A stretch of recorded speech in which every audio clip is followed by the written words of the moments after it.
नमस्कार, आप देख रहे हैं सुदर्शन न्यूज। मैं हूं आपके साथ शिवम दत्त मेहता। 9 बज चुके हैं और समय हो गया है आपके पसंदीदा शो यानी कि जनमत का, एकमात्र ऐसा शो जहां आप हर खबर पर पोल के माध्यम से भाग लेते हैं। सोशल मीडिया प्लेटफॉर्म एक्स पर जाकर वहां आप वोट करते हैं तो नतीजे हम आपको दिखाते हैं हर रोज रात को 9 बजे जनमत में। चलिए खबरों की शुरुआत करते हैं। कौन से मुद्दे रहेंगे आज, उनके विषय पर चर्चा करेंगे। और सबसे पहले जिस मुद्दे के बारे में चर्चा करने वाले हैं वो मुद्दा है ईरान का। ईरान में ऐसा क्या घटित हो चुका है उसके बारे में आपको हम बताने वाले हैं कि भाई हिजाब के विरोध में एक यूनिवर्सिटी कैंपस के अंदर क्या कुछ हो गया है। तस्वीरें थोड़ी अलग हैं, जरा ध्यान से सुनिएगा, ध्यान से इसको देखिएगा। ईरान में उस वक्त हड़कंप मच गया जब एक यूनिवर्सिटी कैंपस में एक लड़की ने सरेआम अपने कपड़े उतार दिए। ईरान में ड्रेस कोड को लेकर सख्त नियम के बीच लड़की की यह बगावत चर्चा का विषय बन चुकी है। ईरान की इस्लामिक आजाद यूनिवर्सिटी में शनिवार को एक लड़की ने अपने अंडर गारमेंट्स तक के सारे कपड़े उतार दिए थे। पूरा एक तरीके से सोचिए, सारे कपड़े उतार के वो बैठ गई। इसका वीडियो सोशल मीडिया पर वायरल हो गया है। वीडियो और मीडिया रिपोर्ट्स के मुताबिक लड़की का यह प्रदर्शन ईरान में इस्लामिक ड्रेस कोड के खिलाफ था। यह लड़की का विरोध था। बताया गया कि उस लड़की ने हिजाब के विरोध में, सोचिए, हिजाब के विरोध में कपड़े उतारकर अपना विरोध जताया है, विरोध दर्ज कराया है। दरअसल ईरान में हिजाब को लेकर लंबे समय से विरोध के सुर सुनाई दे रहे हैं और आज से नहीं, सुदर्शन न्यूज पर काफी लंबे समय से हम ये खबरें आपको दिखाने का प्रयास कर रहे हैं। कैसे ईरानी महिलाएं, वहां की लोकल महिलाएं हिजाब का विरोध करती हैं और जब ये पानी सर से ऊपर आ जाए, हद पार हो जाए तो फिर इस तरीके का विरोध प्रदर्शन भी देखने को मिल सकता है।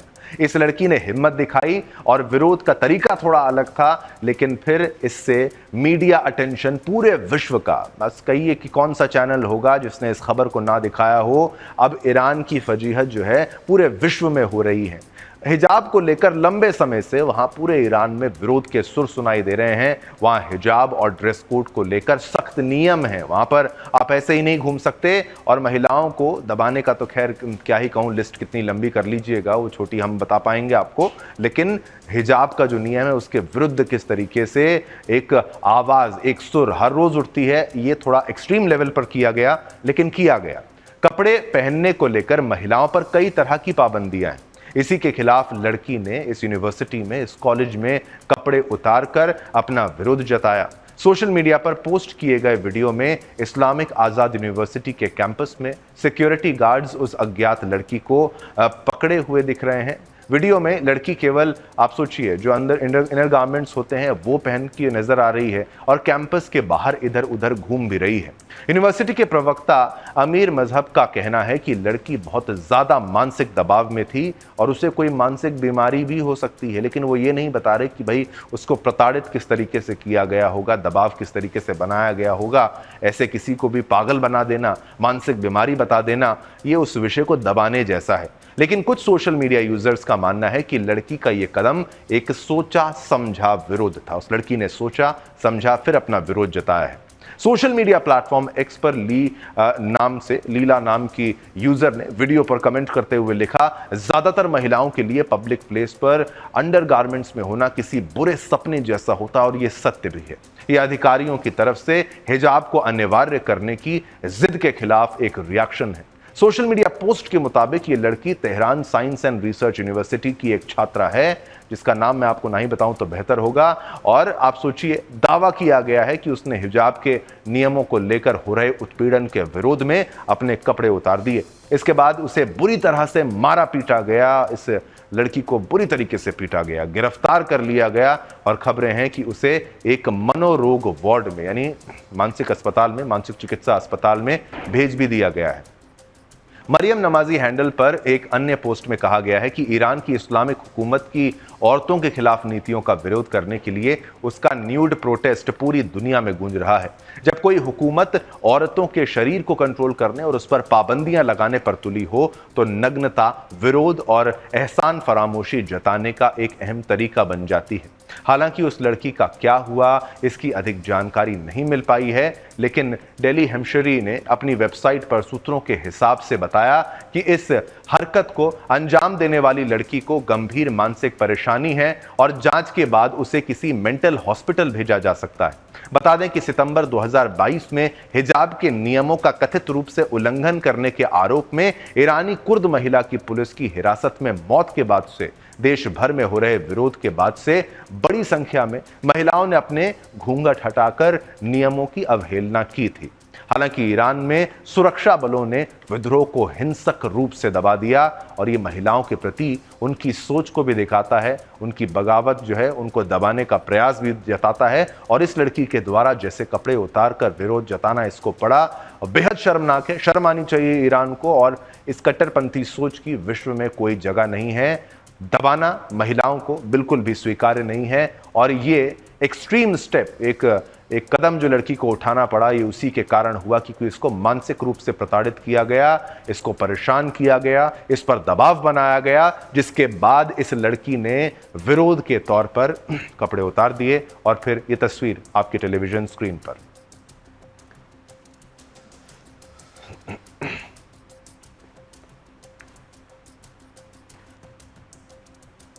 चलिए, इस खबर पर भी हमने आपसे पोल के माध्यम से जो प्रश्न पूछा उसके बारे में भी आपको बता दें कि ईरानी लड़कियों की बगावत रंग लाएगी। ये हमने प्रश्न जो था वो पूछा था। 80% लोगों ने कहा हाँ, 20% लोगों ने कहा ना। तो बहुमत ये मानता है कि भाई हाँ, ईरानी लड़कियों की बगावत जो है वो रंग लाएगी। तो ईरानी लड़की ने पूरा देश जो है वो हिला दिया। मैं तो कहूंगा पूरा विश्व ही हिला दिया है। और ये खबर तो थी ईरान की। अब आते हैं देश की एक बड़ी खबर की। पवन कल्याण से जुड़ी ये बड़ी खबर आपको बताते हैं। सनातन धर्म की रक्षा के लिए जनसेना पार्टी प्रमुख और आंध्र प्रदेश के उप मुख्यमंत्री यानी डिप्टी सीएम पवन कल्याण ने अपनी पार्टी के अंदर नरसिंह वारी एक ब्रिगेड बनाई है। नरसिंह वराही ब्रिगेड बनाने की घोषणा की है। पवन कल्याण ने शनिवार को अपने संबोधन में कहा, मैं सभी धर्मों का सम्मान करता हूं, लेकिन मैं अपनी आस्था पर अडिग हूं। जो लोग सोशल मीडिया पर सनातन धर्म की आलोचना करते हैं या इसके बारे में असम्मानजनक बातें करते हैं, उन्हें इसके परिणाम भुगतने होंगे। इसलिए मैं सनातन धर्म की रक्षा करने के लिए अपने पार्टी के भीतर नरसिंह वराही ब्रिगेड नाम से एक समर्पित विंग की स्थापना कर रहा हूं। आपको बता दें कि जगन्नाथपुर गांव में दीपम 2 मुफ्त रसोई गैस सिलेंडर योजना के उद्घाटन के दौरान पवन कल्याण ने नरसिंह वराही ब्रिगेड बनाने की घोषणा कर डाली। बता दें कि यह घोषणा तिरुमला के श्री वेंकटेश्वर स्वामी मंदिर में प्रसाद में मिलावटी घी के उपयोग के संबंध में हाल ही में लगे आरोपों के बाद की गई है। पिछले महीने पवन कल्याण ने सनातन धर्म की रक्षा करने और उसकी मान्यताओं का अनादर करने वाली गतिविधियों को रोकने के लिए एक मजबूत राष्ट्रीय कानून की वकालत की थी।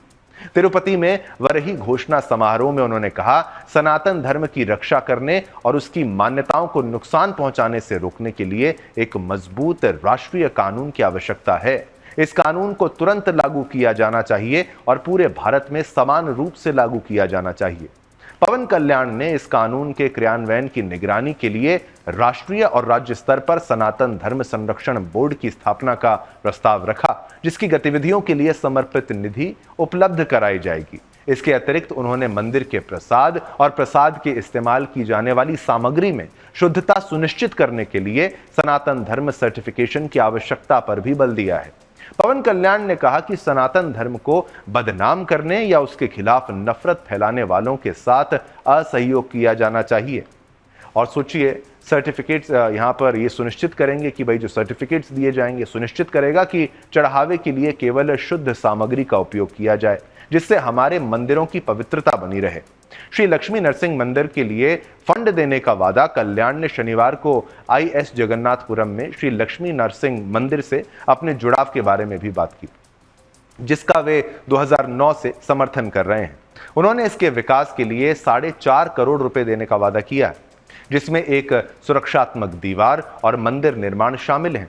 इतना ही नहीं, उन्होंने मंदिर स्थल के पास अनधिकृत खुदाई की जांच का वादा भी कर डाला है। तो हर नेता दे सनातन को प्राथमिकता, हम तो ये हो कि इस तरीके से और भी नेता जो हैं सराहना करते हैं पवन कल्याण के इस कदम की, जिस तरीके से उन्होंने सनातन को लेकर अपना एक अहम जो पहल यहां पर उठाई है, उनका जो स्टेप है उसकी सराहना की जाती है। चलिए, हमने आपको एक खबर दिखाई और इस खबर पर भी हमने आपसे पोल के माध्यम से जो प्रश्न पूछा वो भी आपको बता देते हैं। हर नेता दे सनातन को प्राथमिकता, 98% लोग कहते हैं हां, 2% लोग कहते हैं ना, बहुमत कहता है कि हां हर नेता सनातन को प्राथमिकता दे, लेकिन कुछ लोग कहते हैं ना दे, तो फिर क्या उसका किया जा सकता है। लेकिन बहुमत ये मानती है और पवन कल्याण के साथ सभी नेता हैं। तो ये बड़ी खबर हमने आपको बताई। चलिए अब आगे बढ़ेंगे, अगली खबर का रुख अब हम करेंगे। उत्तर प्रदेश के मुख्यमंत्री योगी आदित्यनाथ को धमकी देने वाली महिला को पुलिस ने पकड़ लिया है।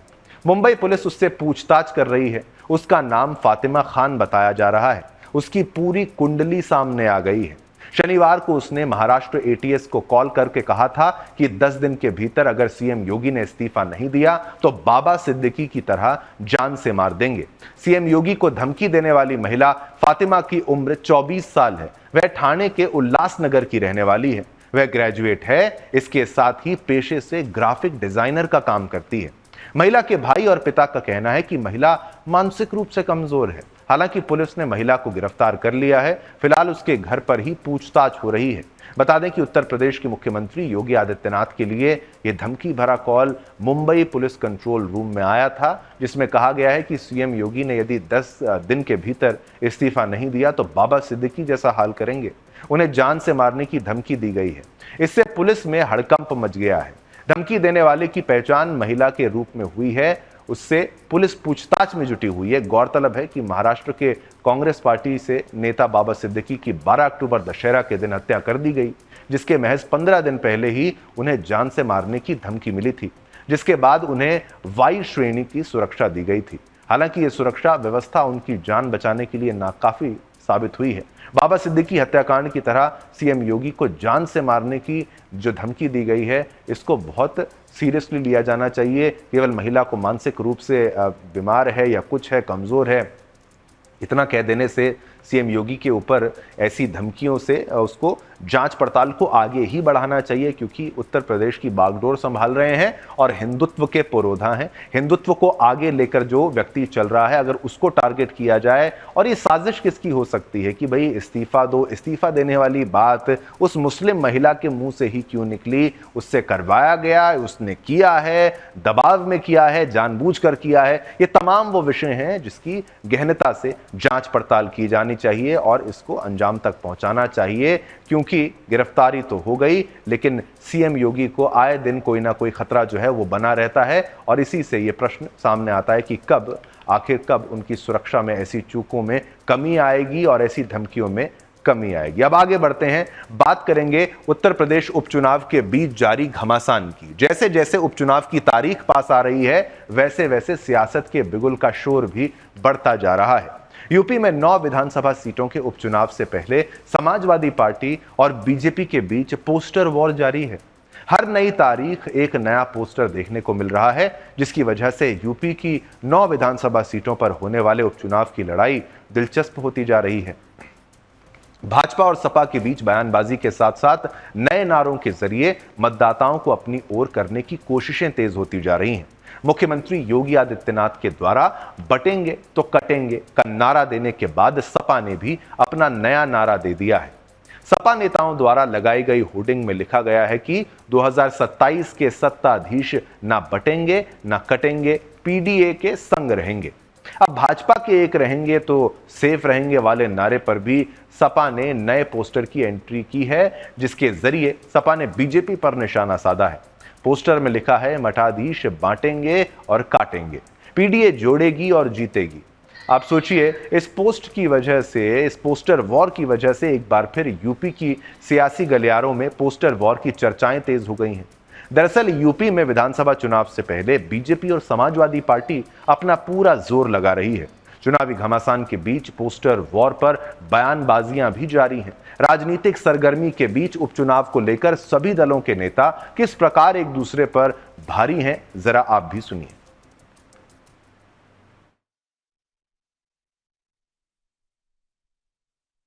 लोकसभा चुनाव में जब से भाजपा की ताकत कम हुई है, संख्या कम हुई है, भाजपा हताश है, निराश है, परेशान है। इसलिए वो तरह तरह के नारे गढ़ रही है। वो कहते हैं कि बटोगे तो कटोगे, लेकिन वो पिछड़ों को, दलितों को आरक्षण नहीं देंगे। वो कहते हैं कि बटोगे कटोगे, लेकिन महिला सुरक्षा पे कुछ नहीं बोलते हैं। बटेंगे तो कटेंगे, इस नारे ने बहुसंख्यक लोगों के बीच में जन जागरण का काम किया है। और जो लोग बांटने की ही राजनीति करते आए हैं, कभी धर्म के नाम पर, कभी जात के नाम पर, कभी संप्रदाय के नाम पर, कांग्रेसी, समाजवादी पार्टी के लोग, आज वो बहुत समाजवादी पार्टी के लोग वातानुकूलित कक्षों में बैठ करके नेतागिरी करते हैं और इनका प्रदेश की जनता से कोई मतलब नहीं है। जब जब ये पावर में रहे हैं, हमेशा गुंडे, बदमाश, माफिया पुष्पित और पल्लवित हुए हैं। प्रदेश की जनता इनकी कलई को अच्छी तरह जानती है। बांटने का प्रयास करते रहे हैं, कभी जाति के नाम पर, कभी क्षेत्र के नाम पर, कभी बोली के नाम पर, अलग अलग प्रकार से बांटने की राजनीति करने वाले लोग आज जोड़ने की बात कर रहे हैं। उत्तर प्रदेश के मुख्यमंत्री योगी आदित्यनाथ जी ने बटोगे तो कटोगे नारा क्या दिया कि सब अब जोड़ने पर उतारू हो गए हैं। जोड़ना अच्छी बात है, सकारात्मक है, लेकिन अपने आचरण में लाइए।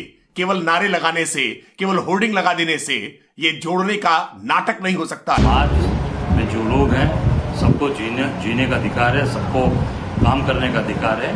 मैं समझता हूँ कि समाज में सबको जो मुट्ठी बांध कर काम कर रहा है, सबको ताकत देने की जरूरत है। आपस में बांटने की और दुराव पैदा करने की न वर्ग में, न समाज में, न किसी जात में।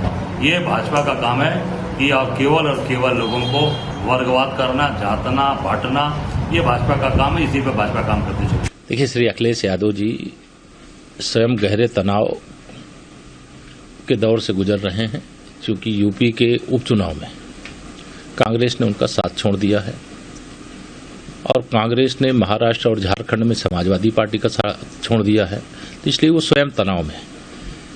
भारतीय जनता पार्टी सबका साथ, सबका विकास,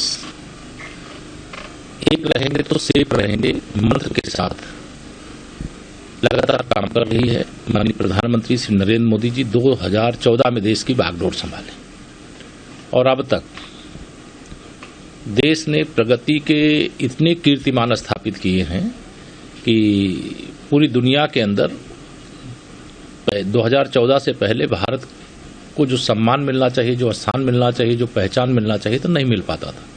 लेकिन आज वह स्थान, सम्मान, पहचान भारत ने अर्जित किया है। आत्मनिर्भर भारत बन रहा है। तीसरी अर्थव्यवस्था के लिए दिन रात सभी सरकारें माननीय प्रधानमंत्री जी के मार्गदर्शन में कार्य कर रही हैं। 2047 तक विकसित भारत का संकल्प है। इसलिए श्री अखिलेश यादव जी जो उपचुनाव हो रहा है उसमें 9 की 9 सीटें हार रहे हैं, इसलिए बौखलाए हैं। लेकिन मैं पूरे विश्वास से कह सकता हूं कि यह 2027 में तीसरी बार भाजपा सरकार की मजबूत नींव डालने का चुनाव है और जनता पूरी तरह से भाजपा को जिताने का मन बना चुकी है। पूरी तरीके से ये सब नफरत फैलाने की बात होती है। इनके मुंह से कभी पढ़ाई की बात नहीं हो सकती, कभी चिकित्सा की, स्वास्थ्य की बात नहीं हो सकती, नौकरी बेरोजगारी की बात नहीं हो सकती, महंगाई गरीबी की बात नहीं हो सकती। इनके मुंह में इतना जहर है, केवल जहर ही उगलना इन लोगों का काम है। वो जहर उगलते रहे, हम लोग जनता के बीच रह के जनता के मुद्दे को उठाएंगे, जनता की लड़ाई लड़ेंगे और जनता को जीत दिलाएंगे।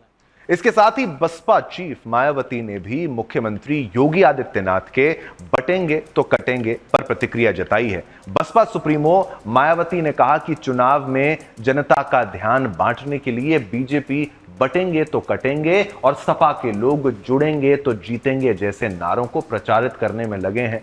वास्तव में यह होना चाहिए कि बीएसपी से जुड़ेंगे तो आगे बढ़ेंगे और आगे सुरक्षित भी रहेंगे। क्या कुछ कहा है मायावती जी ने, वो भी आपको सुनवाते हैं।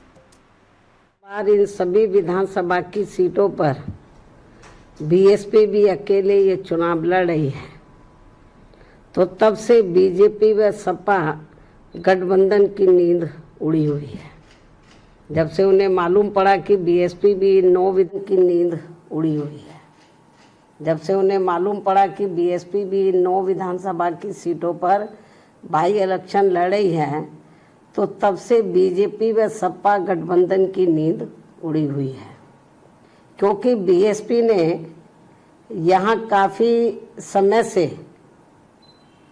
एक आदि उपचुनाव को छोड़कर अधिकांश उपचुनाव नहीं लड़े। तब से खासकर ये दोनों पार्टियां यानी कि बीजेपी व सपा तथा इनका गठबंधन अभी तक इन चुनावों में जो भी बाई इलेक्शन हो रहे थे तो अभी तक इन चुनावों में अंदर अंदर आपस में मिल बांट कर ये चुनाव लड़ते रहे। लेकिन इस बार हो रहे उपचुनाव में जब बीएसपी में मैदान में डटी हुई है तो अब इन दोनों पार्टियों में इनके गठबंधन की काफी परेशानियां बढ़ गई है। चलिए, खबर हमने आपको बताई। अब इसी खबर पर पोल के माध्यम से जो प्रश्न हमने आपसे पूछा है कि योगी का संदेश को जनता जो है वो समझती है, उनका जो संदेश है वो जनता क्या उसको समझ पाती है, तो क्या आपने उस पर वोट किया है वो भी आपको बताएंगे, क्योंकि हर खबर पर हम पोल के माध्यम से आपसे जो प्रश्न पूछते हैं उसका उत्तर आप सोशल मीडिया प्लेटफॉर्म एक्स पर देते हैं। और क्योंकि ये बटेंगे तो कटेंगे वाले बयान पर विरोध जताया जा रहा है और बहन मायावती जी का भी एक रिस्पॉन्स आ गया। योगी का संदेश को समझती जनता, समझेगी जनता, 97% लोगों ने कहा हाँ, 3% लोगों ने कहा ना। चलिए आगे बढ़ेंगे, अगली खबर का रुख करेंगे। अब बात करेंगे झारखंड में चल रहे सत्ता के महासंग्राम की, जहां आज बीजेपी ने अपना संकल्प पत्र जारी किया और इस संकल्प पत्र में बीजेपी ने 25 प्रण लिए हैं। इसमें सबसे महत्वपूर्ण है घुसपैठियों को बाहर करना। घुसपैठियों का मुद्दा जो है वो सबसे महत्वपूर्ण है, घुसपैठियों को बाहर निकालने का मुद्दा महत्वपूर्ण है, जिस पर सुदर्शन न्यूज के प्रधान संपादक डॉक्टर सुरेश चौहान जी ने पहले ही इस मुहिम की शुरुआत जो है वो कर चुके हैं, जिसके समर्थन में अब तमाम पार्टियां और नेता जो हैं वो साथ खड़े नजर आ रहे हैं। अब बात करें सबसे अहम मुद्दे की, यानी कि घुसपैठ की, जिस पर असम के मुख्यमंत्री और झारखंड विधानसभा चुनाव के लिए भाजपा के सह प्रभारी हेमंत बिस्वा शर्मा ने कहा, लोकसभा चुनाव में भी मैं यहां आया था, लेकिन लोगों में अभी उत्साह और उमंग बहुत ज्यादा है। हम लोग इस बार बहुत अच्छे से चुनाव जीतेंगे, जीत जाएंगे, एक रहेंगे तो सेफ रहेंगे के मंत्र पर उन्होंने कहा। राहुल गांधी ने हिंदू समाज को बांटने के निरंतर प्रयास किए हैं। झारखंड में घुसपैठिए आते हैं जिन्होंने हमारे आदिवासी समाज और हिंदू समाज की अस्मिता को खतरे में पहुंचाया है। ये समय एक रहने का है। अगर आप एक रहेंगे तो सेफ यानी सुरक्षित रहेंगे, नहीं तो घुसपैठिए आपकी रोटी, माटी और बेटी, रोटी आप समझते हैं, माटी माने जमीन, और बेटी, तीनों को छीन कर ले जाएंगे। इसी कड़ी में केंद्रीय गृह मंत्री अमित शाह ने कहा, बंगाल में घुसपैठ नहीं रुकी है क्योंकि स्थानीय प्रशासन घुसपैठ को बढ़ावा दे रहा है। झारखंड में घुसपैठ नहीं रुकी है क्योंकि स्थानीय प्रशासन घुसपैठ को बढ़ावा दे रहा है। हर जगह बीएसएफ है, असम में भी बीएसएफ है। यहां भाजपा की सरकार बनाइए, हमारे पटवारी से लेकर मुख्यमंत्री तक हर कोई न केवल उन्हें रोकेंगे बल्कि उन्हें निर्वासित भी करेंगे, उनको निकालेंगे भी। वहीं केंद्रीय गृह मंत्री अमित शाह ने कहा, झारखंड में यूसीसी यानी समान नागरिक संहिता लागू किया जाएगा, लेकिन आदिवासी समुदाय को यूसीसी के दायरे से बाहर रखा जाएगा। घुसपैठ को लेकर उन्होंने क्या कुछ कहा वो आपको हम सुनाएंगे। हेमंत बिस्वा शर्मा जी ने जो कहा कि भाई घुसपैठी आपकी रोटी, माटी और बेटी तीनों को छीन कर ले जाएंगे। फिर इसी कड़ी में केंद्रीय गृह मंत्री अमित शाह ने कहा कि बंगाल में घुसपैठ नहीं रुकी है क्योंकि स्थानीय प्रशासन घुसपैठ को बढ़ावा दे रहा है। झारखंड में घुसपैठ नहीं रुकी है क्योंकि स्थानीय प्रशासन घुसपैठ को बढ़ावा दे रहा है। हर जगह बीएसएफ है, असम में भी बीएसएफ है। यहाँ भाजपा की सरकार बनाइए, हमारे पटवारी से लेकर मुख्यमंत्री तक हर कोई न केवल उन्हें रोकेंगे बल्कि उन्हें निर्वासित भी करेंगे। वहीं केंद्रीय गृह मंत्री अमित शाह ने कहा कि झारखंड में यूसीसी लागू किया जाएगा, लेकिन आदिवासी समुदाय को यूसीसी के दायरे से बाहर रखा जाएगा। घुसपैठ को लेकर क्या कुछ बयान सामने आया है उनका, आपको वो सुनाते हैं। लोकसभा चुनाव में भी मैं यहाँ आए थे, लेकिन अभी उत्साह और उमंग बहुत ज्यादा है, तो मेरा मानना है कि हम लोग बढ़िया से इस बार चुनाव जीत जाएगा। देखिए, एक रहेगा तो सेफ रहेगा। राहुल गांधी ने हिंदू समाज को बांटने के लिए निरंतर प्रयास कर रहा है। झारखंड में घुसपैठिए आते हैं, हमारे आदिवासी समाज, हिंदू समाज का अस्मिता को खतरा में पहुंचा दिया है। इस समय है एक रहने का। अगर आप एक रहेगा, सेफ रहेगा, नहीं तो घुसपैठिया आपका जमीन, आपका बेटी रोटी माटी बेटी तीनों को छीन के लेके जाएगा। बंगाल में घुसपैठ नहीं रुकी क्योंकि वहां स्थानीय प्रशासन घुसपैठ को बढ़ावा दे रहा है। झारखंड में घुसपैठ नहीं रुकी है क्योंकि स्थानीय प्रशासन घुसपैठ को बढ़ावा दे रहा है। तीनों जगह बीएसएफ है, आसाम में भी बीएसएफ है। इतनी विषम बॉर्डर जो बांग्लादेश और भारत की है, जहां कई नदी नाले हैं, कई पहाड़ है, कई वन है, हर जगह सुरक्षा संभव नहीं है। मगर मैं हेमंत बाबू को पूछना चाहता हूं, एक घुसपैठिया अगर झारखंड में घुसता है, आपका पटवारी क्या कर रहा है? आपका कलेक्टर क्या कर रहा है? क्यों पुलिस में कंप्लेन नहीं कर रहा है? क्यों भारत सरकार को कंप्लेन नहीं कर रहा है? यहां भाजपा की सरकार बना दीजिए। हमारे पटवारी से लेकर मुख्यमंत्री सब इनको न केवल रोकेंगे, इनको डिपोर्ट करने का भी काम करेंगे। हेमंत बाबू, जिम्मेदारी से आप भाग नहीं सकते हो। क्या उलझुल सवाल पूछते हो? आपकी कोई जवाबदारी नहीं है।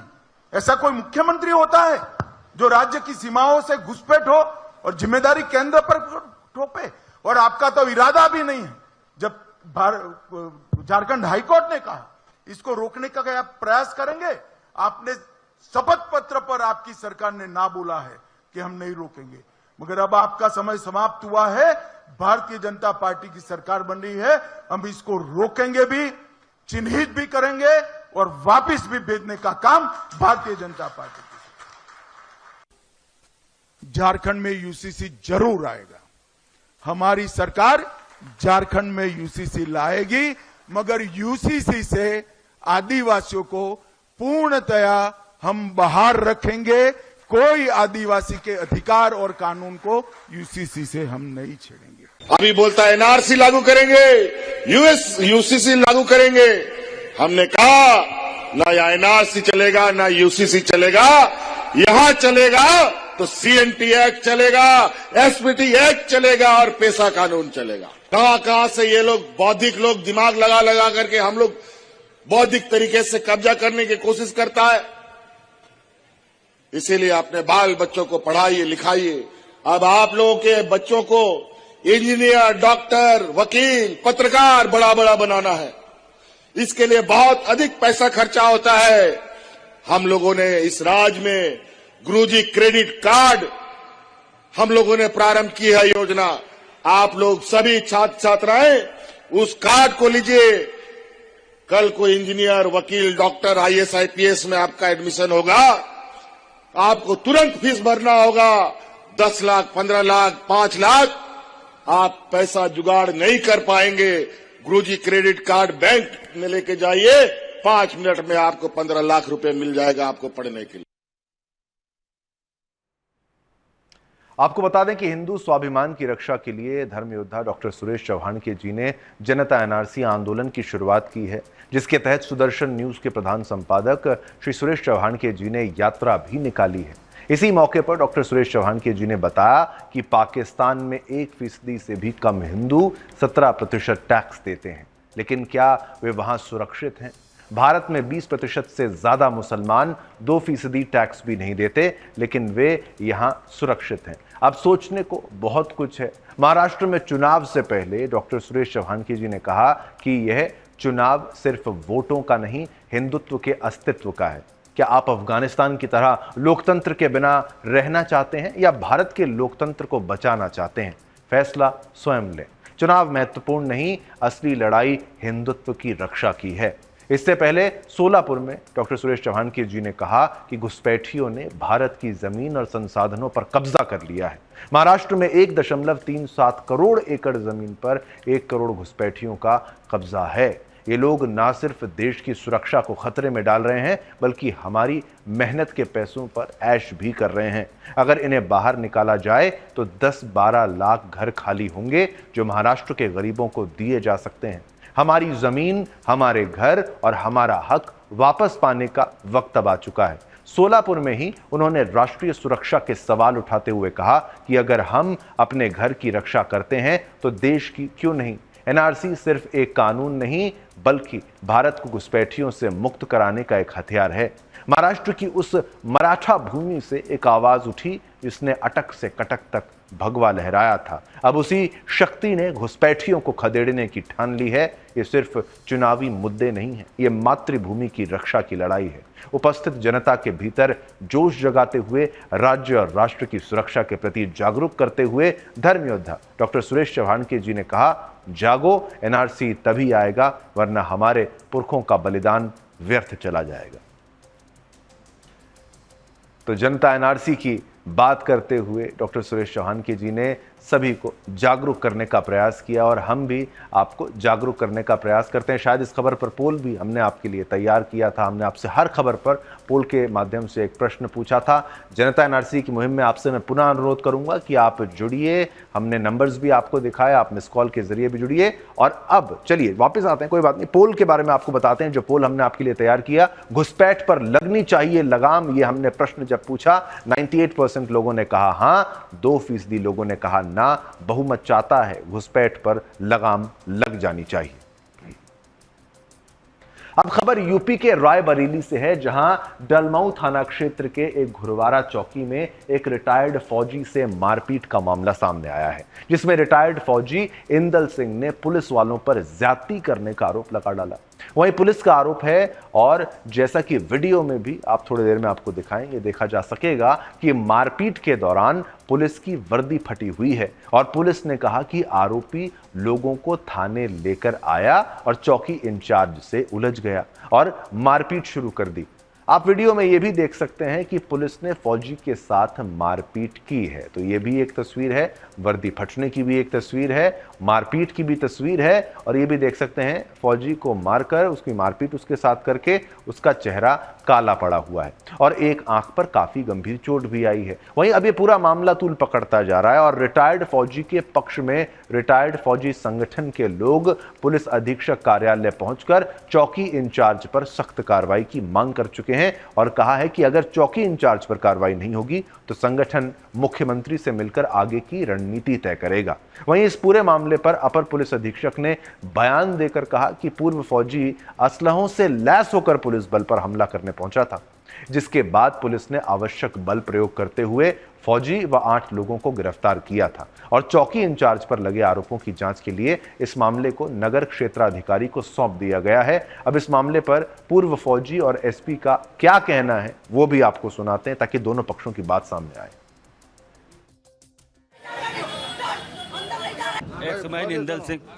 मैं एक्समैन इंदल सिंह, भूतपूर्व सैनिक, जो 1.5 साल पहले पेंशन आ चुका था, लेकिन आज मुझे इतनी आत्मग्लानि है इस सिचुएशन, इस कंडीशन को देखने के बाद ऐसा लग रहा है कि मैं अपने आप को स्वयं आत्महत्या कर लूं, क्योंकि यहाँ उत्तर प्रदेश में एक हमारे माननीय सीएम जी, मुख्यमंत्री बाबा जिसको कहते हैं, वो देश को, प्रदेश को कहाँ पहुँचाने की सोच रख रहे हैं।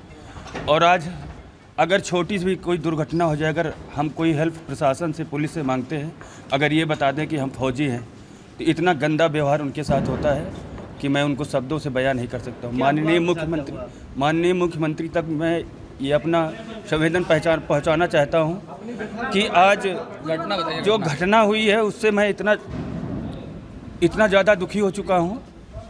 आज मैं अपने गांव रायबरेली से गांव कल गया, जहां पर दिनांक 31/10 को थाना क्षेत्र डलमऊ के घुरवारा चौकी क्षेत्र में एक सूचना प्राप्त हुई कि 2 पक्षों में मारपीट हो रही है।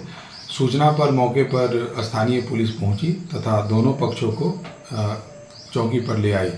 इसमें से एक पक्ष जो चाहत है, उनके पिता इंदल सिंह हैं, जो पूर्व फौजी भी हैं, वो वाहनों पर करीब 7 से 8 लोग जो है वाहन पे आए और उनके पास हथियार थे, सरिया, लाठी डंडे थे और आकर के दूसरे पक्ष, सनी पक्ष को मारने पीटने का प्रयास।